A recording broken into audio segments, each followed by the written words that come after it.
മതിലകം പഞ്ചായത്തിൽ കുടിവെള്ള പ്രതിസന്ധി രൂക്ഷം. ഒരു മാസത്തിലേറെയായി ജലവിതരണം തടസ്സപ്പെട്ടതിനെ തുടർന്ന് നാട്ടുകാർ വാട്ടർ അതോറിറ്റി ഓഫീസ് ഉപരോധിച്ചു. നാട്ടുകാർ ഉദ്യോഗസ്ഥരെ തടഞ്ഞുവെച്ച് പ്രതിഷേധം രേഖപ്പെടുത്തി.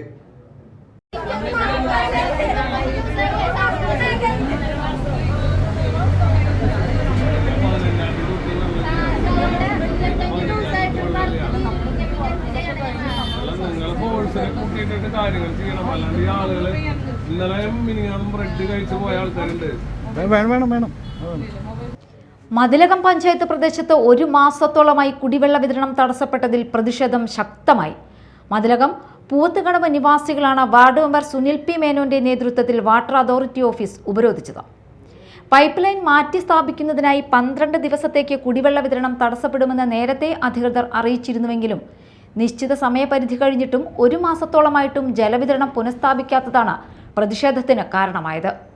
കുടിവെള്ളത്തിനായി കടുത്ത ബുദ്ധിമുട്ട് നേരിടുന്ന സാഹചര്യത്തിൽ നാട്ടുകാർ ഉദ്യോഗസ്ഥരെ തടഞ്ഞുവെച്ച് പ്രതിഷേധം രേഖപ്പെടുത്തി. തുടർന്ന് ഉദ്യോഗസ്ഥരും സമരക്കാരും തമ്മിൽ വാക്കേറ്റമുണ്ടായെങ്കിലും പോലീസ് ഇടപെട്ട് സ്ഥിതി നിയന്ത്രണ വിധേയമാക്കി. പിന്നീട് 2 ദിവസത്തിനുള്ളിൽ കുടിവെള്ള വിതരണം പുനഃസ്ഥാപിക്കുമെന്ന് അസിസ്റ്റന്റ് എഞ്ചിനീയർ പോലീസിന്റെ സാന്നിധ്യത്തിൽ ഉറപ്പ് നൽകിയതോടെ പ്രതിഷേധം അവസാനിപ്പിച്ചു. RM Jaleel, Naseema Noufal, Reena Sahadevan, Sijini Girish, Geetha Viswanathan, Kunhikurumba, AM Kshamithan, PR Rajesh, MS Sharafu, Joshy Louis എന്നിവർ സമരത്തിന് നേതൃത്വം നൽകി. Media time, Kaipamangalam.